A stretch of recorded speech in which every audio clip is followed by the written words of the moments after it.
3, 2, 1, 0. All engine running. There is no other institution that has the ability, uniquely, without a heritage, every generation starts over. Ask not to remind the current regime what your country... We, the people, tell the government what it is allowed to do. All action. to get back in their box and stay there. Liftoff. We have a liftoff. From the Heritage Foundation, this is Heritage Explains.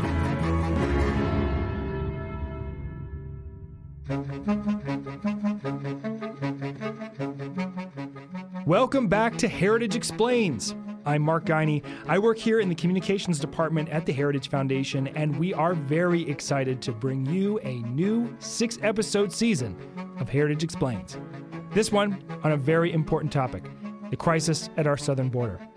Over the last few weeks and months, we've seen many distressing images of what is going on, especially in Texas, Arizona, and other border states, but also throughout the country.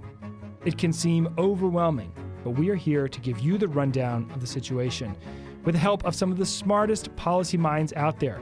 You're going to be hearing from a lot of very compelling voices this season, but we're going to start this series off with a new one. My colleague, who works right down the hall. I'm Philip Reynolds. I'm a digital content producer here at the Heritage Foundation, and I don't know if history buff is the right word. I really love studying American history. I like finding weird, discrete little pockets of it that don't get talked about a lot. Philip has a unique story to start our show off with today, but it's a story that has something to teach us about conflict and where we are as a country now. We're going to talk about one of the weirdest wars, not just in world history, but in American history. A nearly bloodless war, mind you. And it's called? The Toledo War. As in Toledo, Ohio. That's right, that Ohio. As in the state of Ohio. The Buckeye State. So who was fighting? A lot of people, a lot of angry people. It was the people of Ohio, the governor of Ohio, and the people of the then Michigan Territory. Later, Michigan would become a state in 1837, but at the time it was the territory of Michigan. So you're saying this was a war between Ohio and Michigan? Correct. The not yet state of Michigan.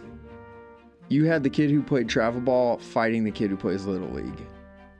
This took place over the course of about 30 years, early 1800s to 1830s, and the country changed a lot during that time. We went from just pretty much a coastal nation on the East Coast to going out west. And back then, out west was not Nevada and Utah and Oregon and California. Back then, out west was Ohio, the Ohio River Valley, Michigan, Wisconsin. In 1825, you had the Erie Canal. And the Erie Canal created this new means for mass transport, mass commerce. And it turned towns like Rochester into boom towns overnight. So what you've got Toledo, Ohio. Toledo is on the very very western tip of Lake Erie, and it is posed to become the next canal boom town. All of a sudden, this little western edge of Lake Erie becomes a really important spot. And there's more than one person who wanted.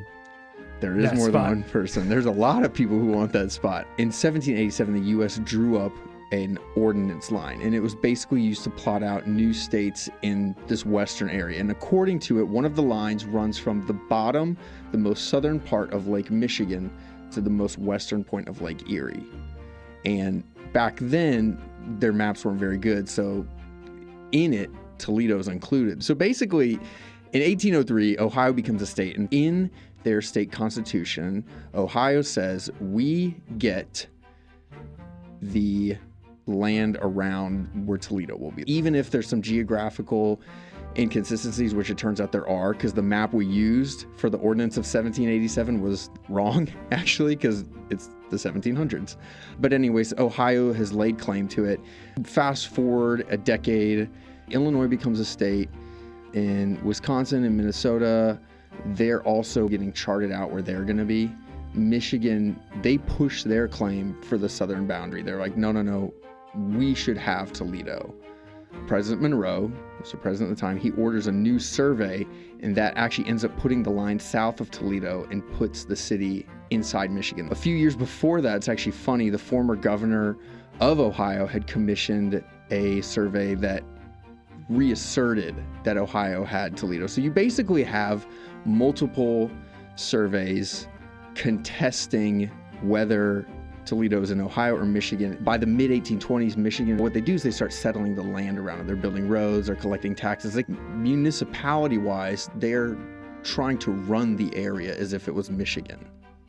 So how does the conflict develop? Does it come to a head here? It does. 1835, Ohio's Governor Robert Lucas, he passes a resolution that basically just, again, reinforces jurisdiction, that Toledo is under our control. Michigan comes back and says, all right, any Ohioans, any officials coming over here to either do surveys, which they're really burnt on at this point, anyone coming to run things in any kind of official government capacity or otherwise, we will either hit you with a bunch of fines or just throw you in jail.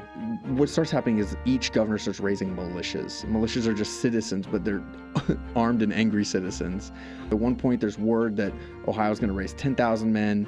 They start moving these groups around.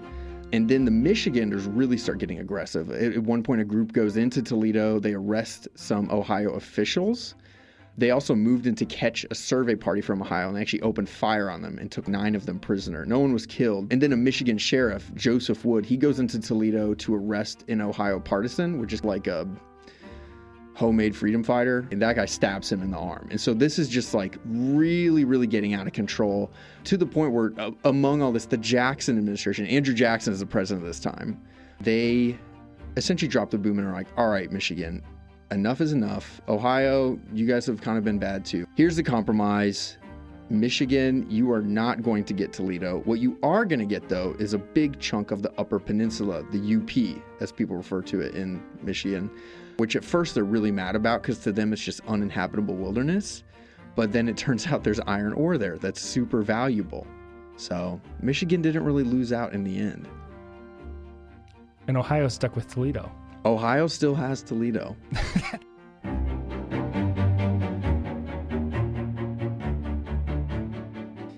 In one sense, the Toledo War is a unique incident in American history. It's hard to imagine two states going to war with each other like this in modern times. However, it is not unusual in terms of the subject of the conflict, a border, a dividing line between states and nations. Borders have been the focal point of almost every war you can think of because they're important, crucially important. Often we use the word border in a negative context. We like to think of ourselves as being above borders, unbound by lines created by law. But in reality, order and prosperity do not exist without them. Imagine if your town's fire company or ambulance service had to cover the whole state. Imagine a world where it was against the law to have a fence for your yard, or a property line, for that matter. Imagine having to allow a complete stranger to walk into your house, unplug your coffee machine, which is made in the USA, of course. If you don't get that reference, make sure you listen to our last season of Heritage Explains, and walk away with it.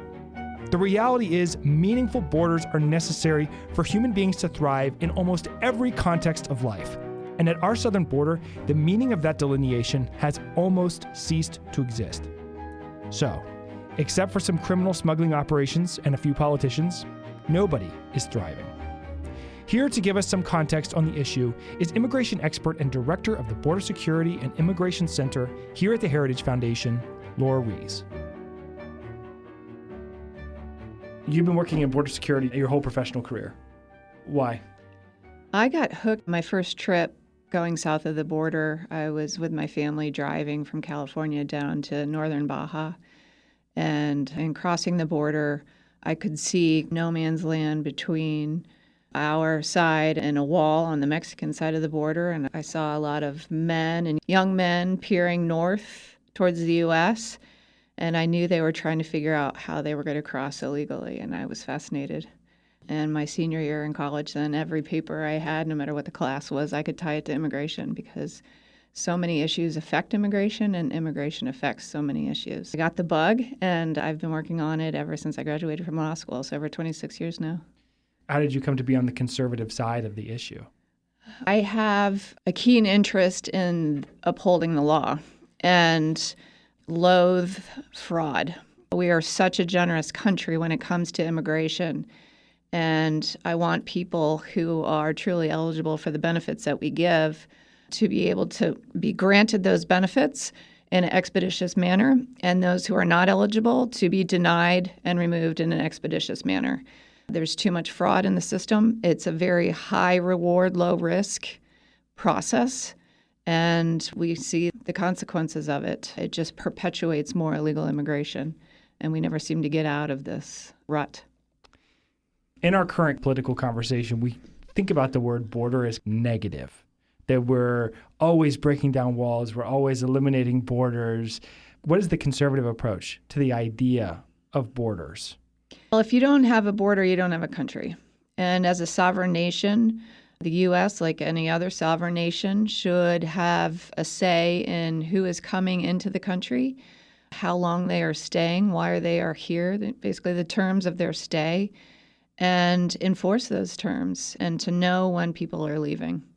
The U.S. is no different than any other country, and yet we are now living through what a vocal minority wishes and idealizes of open borders, and it just doesn't work to remain a sovereign country. So when we're talking about the southern border, can you give us an idea of what we're talking about geographically? So typically we're talking about the land border along the south, so stretching from California through Texas. It's just under 2,000 miles, and the topography ranges from river to mountains to national parks to desert to urban areas. So it varies considerably, and that's why border agents have long called for different tools depending on the topography and what they need to secure the border, depending on the location. So when people talk about we don't need a wall from coast to coast, that's a red herring. Agents have never called for that. But they do need infrastructure, and any leadership should be listening to the border agents on the ground and get them the tools that they need to secure that border. So we talk about there being a crisis at the southern border. What are we talking about when we talk about a crisis? Is there a crisis? Absolutely. This president has broken so many records when it comes to the border, and all of them are bad. Just since he's been in office, Customs and Border Protection has had 6.2 million encounters of illegal aliens and inadmissible aliens nationwide. Plus, you add to that about 1.5 million known gotaways, record unaccompanied alien children who've crossed 368,000 unaccompanied alien children, record deaths at the border, record search and rescue operations, record Americans dying from particularly opioids and fentanyl, which is crossing the southern border. So we're absolutely suffering from a crisis, and it doesn't stay at the border. These masses are being flown all over the country and relocating and resettling in towns all over America without their permission and sometimes without even being notified. And that affects public schools, it affects hospitals, it affects housing, it affects the economy. It has a lot of effects. And we just can't have an open border and a welfare state. You don't survive as a country. So can you talk a little bit about the people that we're seeing cross the border? Where are they coming from, and what are they looking for? So they're coming from all over the world. Typically, illegal immigration across the southern border historically was largely from Mexico and then a large number from Central American countries. But during this administration, CBP is reporting nationals from over 160 countries crossing the border. That is over 2/3 of the globe. And it's because people from around the world have seen and know that the border is open, and they have family and friends who have successfully crossed. And so they know that now is the time, and they have responded with their feet. There have been a lot of unaccompanied children, as I mentioned previously, but also a lot of family units and a lot of single adults. And single adults are the hardest demographic to enforce the law with. And unfortunately, that's the highest numbers we're seeing right now. But also, the administration just announced that they are no longer going to DNA test family units that are appearing on the southern border. And that started during the Trump administration because there was a lot of recycling of children. The smugglers and the migrants knew that if they posed as a family, that it would be easier for them to get into the country. And so they would grab a child, claim it to be their own, and be led into the country. And so the DNA started and found a lot of fake families. And unfortunately, now this administration is going to stop that DNA testing, which is just going to increase more child recycling and child smuggling. So why are people coming? They're coming for jobs, mostly. The U.S. remains relatively stronger economically to just about every country in the world. And even though many of these migrants have been safely resettled elsewhere, a third country perhaps, if they did face persecution or general economic or violent circumstances in their original country, many have resettled elsewhere, had documentation recording their settlement elsewhere. But because they know the border is open and the U.S. is relatively always better to other countries, they will come here and ditch the documents from the country where they were resettled and get a job, which is another violation of the law. It is still against the law to work here without authorization, but it's simply not being enforced. We hear a lot about asylum and asylum seekers. What is asylum and how is it relevant to this conversation? So asylum is to provide protection to someone who has either been persecuted or has a well-founded fear of future persecution on account of one of 5 grounds: their race, their religion, their nationality, their political opinion, or a membership in a particular social group. And it gets confused with refugee protection, but in either case, a person seeking this protection has to prove the exact same thing. The only difference between asylum versus refugee is where they are located. If they are outside the U.S., they apply to be a refugee. If they are at our doorstep or inside the U.S., then they apply for asylum. But again, the eligibility requirements are the same. And we simply do not have enough resources to verify a lot of the claims, most of the claims that are made. And so it really comes down to credibility. Is this applicant believable? Are they telling a good story? And unfortunately, many are coached.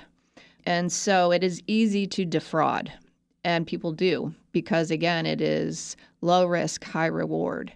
And unfortunately, this administration encourages more of it. Secretary Mayorkas of Homeland Security, for example, refers to the masses who are coming to our border as asylum seekers, quote unquote. He calls them vulnerable populations. And the left has also watered down the standards for asylum, including trying to shoehorn into that last category that I mentioned, membership in a particular social group, such circumstances as being a victim of domestic violence, living in general crime or violent circumstances, and their go-to villain, climate change. None of these involve membership or a social group. And the intent by the left is simply to have people come here and stay here. And unfortunately, they are ruining this very valuable benefit that we have provided so generously over the centuries. And it's almost rendered meaningless at this point. What is the intent? So why have people come here and stay? Why is that the objective of the left? They view this as a political source, future votes, not just for Democrat votes, but also a sense of power and representation in Congress. The left has successfully kept off the U.S. Census a question of citizenship, which means everyone is counted and used towards apportionment in Congress, whether you're a U.S. citizen, a green card holder, a temporary visitor, or an illegal alien. And so because of that, we have congressional districts in California, for example, that simply should not exist, whereas other states should have more congressional districts. So it's power and politics. So we talk a lot about the action of the cartels in Mexico who are driving a lot of this movement. What is a cartel and how do they fit in? So there are a number of drug cartels throughout Mexico, and they are very powerful, vicious, and now wealthy, thanks to Joe Biden's open border operations. And they have an easy time of buying off Mexican political officials, Mexican police, And they are ingrained in not just drug smuggling, but now people smuggling as well. No one's crossing our southern border without going through a cartel. And our agents say that the cartels have operational control of our own border. And it results in child trafficking, rape along the journey. And once a migrant finishes their journey and gets into the U.S., their troubles don't end there. Many still have to pay off portions of their smuggling debt. And these cartels will say, no problem, carry this load of drugs across the border or go work at our marijuana fields in Northern California or enter the sex trade, etc. We absolutely have a humanitarian crisis along with the other national security crises and public safety crises that I talked about. So this is an important thing that I did not initially understand about the border crisis, which is that people who are migrants are not just loading up and going across the border of their own accord. They are almost required to pay a cartel to smuggle them across, almost every single one of them. Is that right? Yes, and the fee can range. Typically, the smuggling fee these days, anywhere north of $8,000 a person. Wow. For Chinese nationals, it's much higher. We were talking $30,000 or $40,000. So it is quite common then that they are going to have to, quote unquote, work off their debt once here. That has got to be a huge business. I can't even do that math in my head of how much money we're talking about. It's many billions of dollars. Wow. And what does the Mexican government think of all this? It's kind of a symbiotic relationship because these cartels have grown so big, so powerful, so wealthy, and again, so vicious that the Mexican government tends to ebb and flow about tamping down on cartel activity when they want to, when they need to, if the U.S. government is applying pressure, if it's tourist season, take your pick. But in general, it certainly seems like the cartels have the upper hand in Mexico with respect to the federal government there. And then on our side of the border, the other equation is that we have these non-governmental organizations as well as our own government itself, which is then facilitating the landing of migrants within the interior of the United States. So this administration is giving hundreds of millions of dollars to NGOs or non-governmental organizations to help implement its open border agenda. There is no way this administration could reach these numbers without using NGOs to do it. And so there are unknown numbers of NGOs involved in this. Heritage, we did a small pilot project where we tracked anonymized phone data for just a month across the southern border through about 30 known NGOs. And then where did those phones go for 30 days after that? They went to every single congressional district in at least the lower 48 states. And so these NGOs are transporting the aliens their last mile. It's smuggling, to be blunt. Unfortunately, a number of the NGOs are faith-based organizations, Catholic Charities, Lutheran Immigrant Refugee Services, World Church Services, HIAS, etc. And the left was smart about this and is perfectly willing to hide behind these faith-based organizations because they know that the right is going to be very reluctant to call out these faith-based organizations for what they're doing. The organizations will simply say, we're helping vulnerable aliens, we're providing them food and shelter, we're not smuggling. And someone from the U.S. Conference of Catholic Bishops calls up a member of Congress and says, hey, don't you dare question what we're doing here. And unfortunately, too many members then just clamp up. But it's important to call out these organizations for what they're doing, and they are protecting a multi-million dollar, really a $1 billion operation. And there's so many different pots of money that these groups get paid in across multiple departments. FEMA within DHS, Customs and Border Protection, Civil Rights and Civil Liberties, the Justice Department, the State Department, Health and Human Services, the Labor Department. It is a racket. And more people need to be calling out these organizations for what they're doing. Wow. So can you walk me through, for a given migrant, they come across the border, they're picked up by CBP, what happens next? So they are processed by CBP, quick criminal check against a database, our own criminal database, our own immigration history. Too often, though, there's nothing from their home country to check against.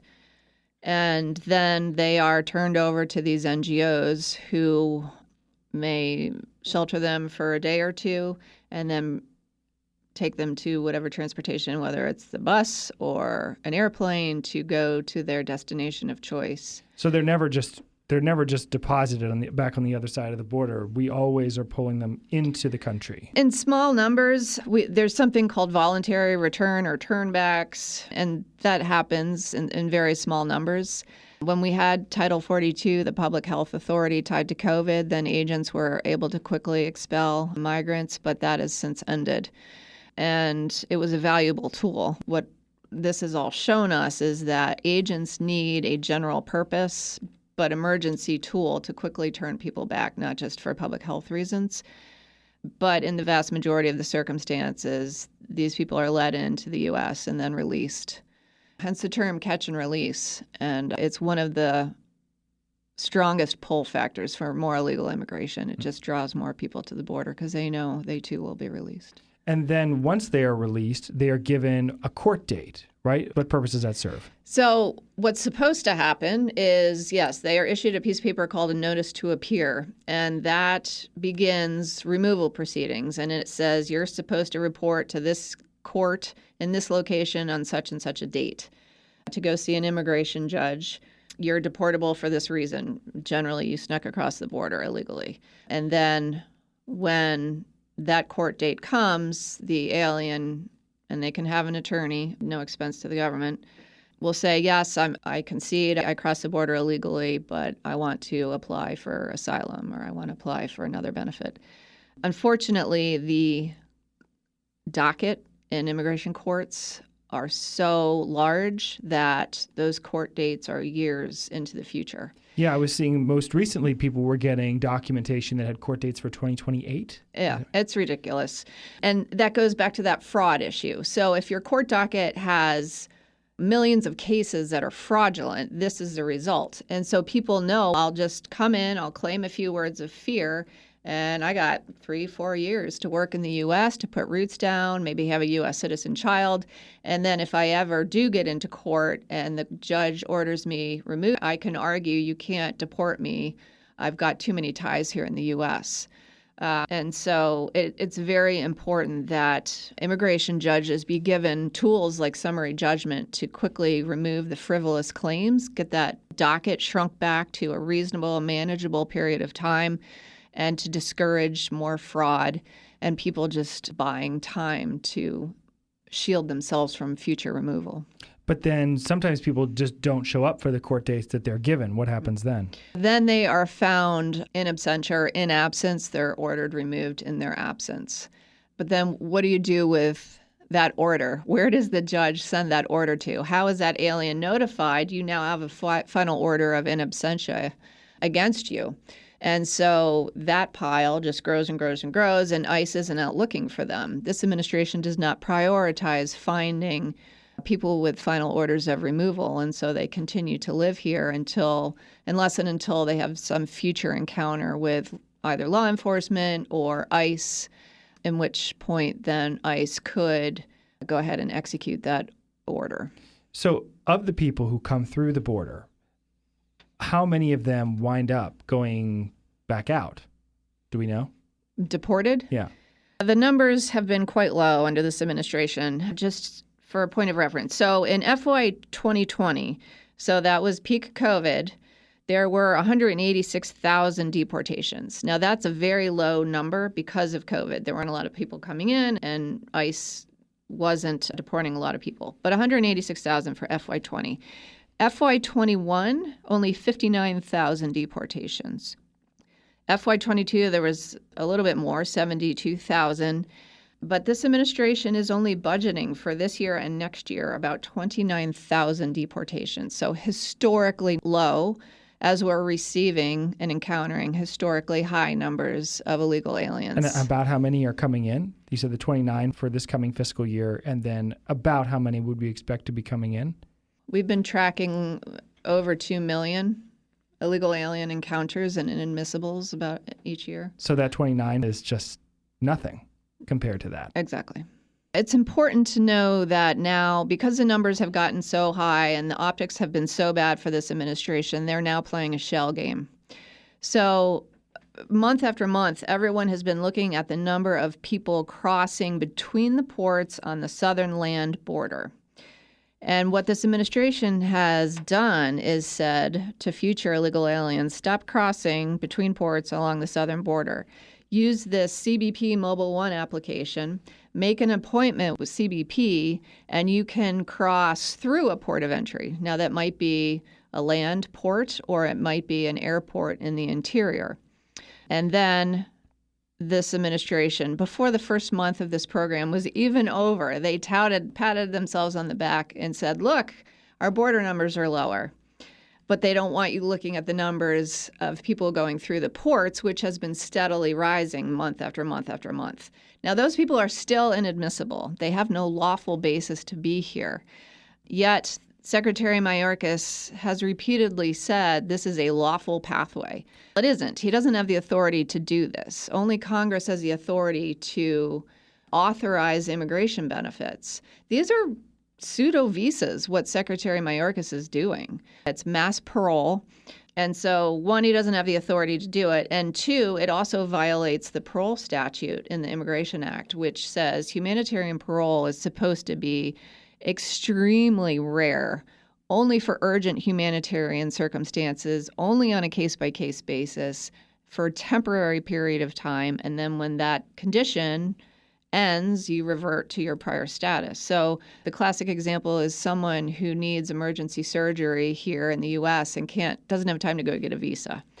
Yet this administration is mass paroling people in the tens of thousands every single month. And so for that reason, it's also unlawful. Yet he keeps calling it a lawful pathway, and the people who use it are not lawful. Are the cartels still making money off of the CBP-1, the people who would be going through those ports of entry?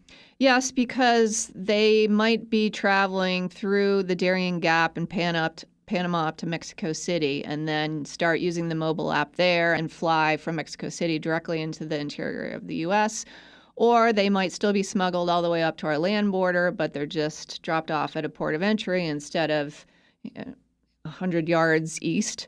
So yes, no harm financially to the cartels with this program. Can you talk a little bit about fentanyl? We've heard a lot of conversations about fentanyl, how it's dangerous being smuggled through the border. What's the connection there? So China makes the precursor ingredients to fentanyl. It is a subgroup of an opioid, and it is much more powerful than heroin in much smaller quantities. If you think about 3 grains of salt, that of fentanyl can kill a person. And China used to mail this directly into the U.S.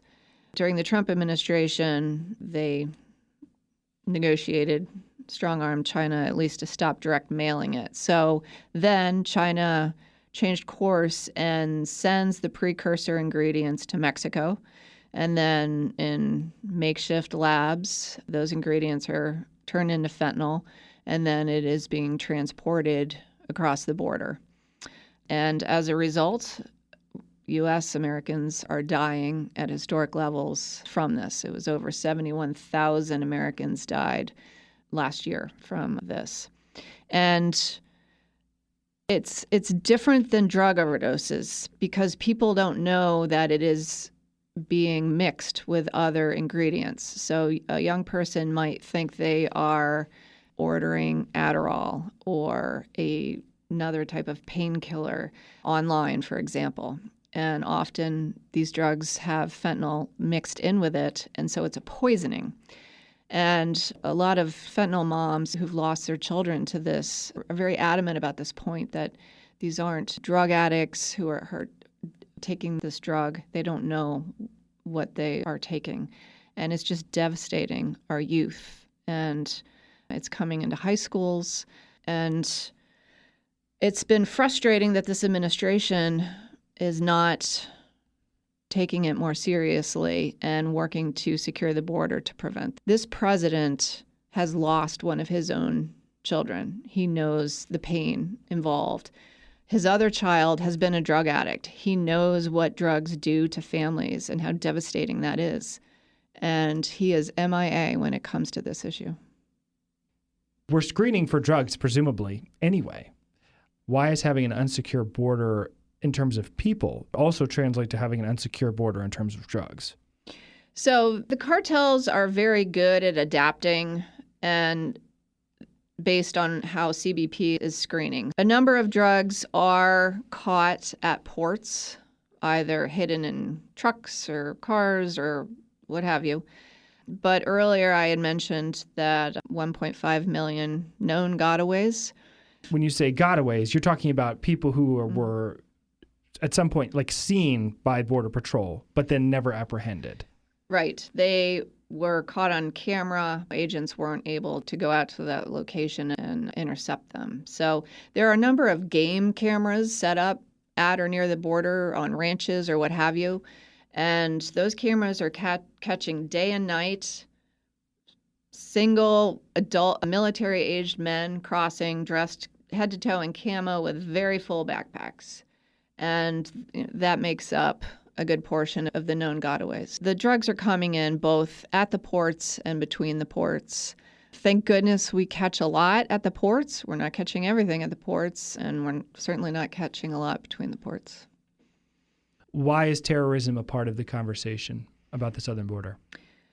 It's that population of gotaways. So when we have an open border and when NGOs will happily take illegal aliens on a free bus ride or plane ride anywhere the alien wants to go in the U.S., and yet we still have at least 1.5 million aliens evading that because they don't want to be caught.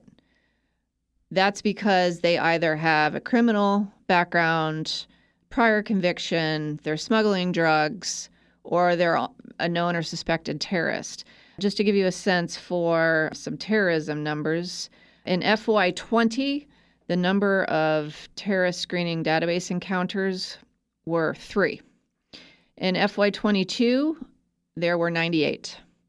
So far in FY23, there have been 96, and there's still 5 months to go. And these are people who have a confirmed background on the terrorist watch list. Yeah, they are on that watch list for a reason, and these are people that were just caught. So if we've got 1.5 million gotaways, people who do not want to be caught, then we have to assume there are terrorists among them.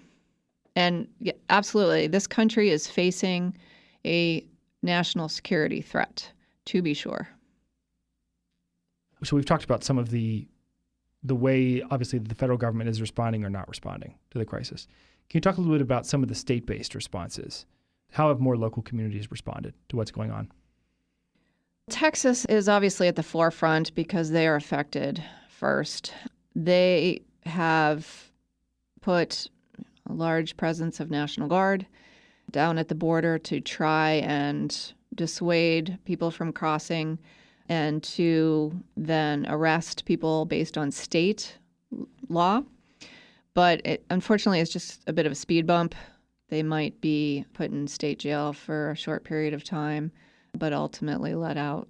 But Texas is doing what they can. A number of states have been suing the federal government for various violations of the law, whether it is because this administration is not mandatorily detaining aliens as the law calls for, because this administration is mass paroling aliens that I talked about earlier in violation of the law. The administration has put out enforcement priority memo, which basically is telling the agents not to enforce the law, a number of lawsuits, and have been successful. Unfortunately, the administration is also thumbing its nose at the court orders. But there are other things that states can do anywhere in the country. States have authority over their business licenses, driver's licenses, license plates, and so they can prohibit people from being issued driver's licenses or business licenses. They can go after NGOs that are working in their states, transporting aliens through their states. They can require E-Verify be used, the employment verification electronic system. They can prohibit in-state tuition from going to illegal aliens. They can collect data on criminal aliens in their state being detained and released. So there's a number of things states can do to at least make it more difficult to illegally reside within their state. States do not have the authority to deport aliens across the U.S. border. Texas has come really close to approaching that line, but I think they fear that the administration would not just sue the state, but perhaps arrest Texas officials if they did that. So some states have raised the invasion question under the Constitution. That's a novel issue. It hasn't been tested. Is there anything else you'd like to make to mention about the current state of the border? So we look at this month by month by month. And after 2.5 years, it's very clear this administration is not changing course. They're just, unfortunately, becoming more deceitful about what they're doing. So I am not optimistic that on its own, this administration is going to start securing the border. They respond to bad optics. And it's paramount that media, citizen journalists, but even mainstream media keep paying attention to this issue, keep going down to the border, taking video of what's happening, and publicizing that far and wide. I fear it's going to take a terrorist attack to get this administration to change course. I wish it wouldn't have to come to that. Congress could rein in severely the spending for these open border operations, but unfortunately, we're just not seeing that being done by Congress either. So as long as this administration keeps getting resources to carry out their agenda, they're going to keep doing it until something drastic happens. Today, we've given the overview of what is currently going on at the border. But this is only the first of a 6-part series, so you know that there is a lot more to talk about here. We're going to have experts talking about the history of border enforcement through the last few presidential administrations, as well as some of the legislation that's now being prepared to address the crisis at our southern border. Special thanks to Philip Reynolds and Lora Ries. And as always, special thanks to you for listening to Heritage Explains. If you have any thoughts or comments on what you've heard today or suggestions for future shows, shoot us an email at heritageexplains@heritage.org. We'd love to hear from you. Take care, and we'll see you next week.